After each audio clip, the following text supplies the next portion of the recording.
Audience, যেই কোনো প্ল্যাটফর্মের অডিয়েন্সরা মানে স্ট্যাটাস দেয় ফলো টু ফলো, এরপরে আপনি ফলো দেন আমি ব্যাক করব, হ্যাঁ, বা আমার এই কটা ফলোয়ার দরকার। যারা যারা এই কাজগুলো করেন বা যারা এই কথাগুলা বলেন ভাই, এদের কাছ থেকে আপনারা সবসময় দূরে থাকবেন।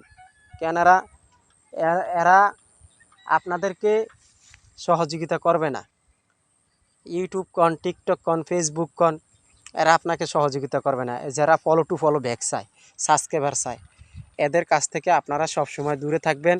আর এদেরকে আপনি যদি এড়িয়ে মানে এদেরকে যদি এদের বা পোস্টগুলো দেখেন উপর দিয়ে ধাক্কা দিয়ে দিবেন, কেননা এরা আপনার কাছ থেকে নিবে, আপনাকে দিবে না। আপনার কাছ থেকে সাপোর্ট নিবে কিন্তু আপনাকে দিবে না। এই জন্য কিছু কিছু অডিয়েন্স আছে ভাই আমাদের বাংলাদেশে এত স্বার্থপর, আপনার কাছ থেকে লাইক কমেন্ট শেয়ার এগুলো নিবে, তা আপনাকে দিবে না।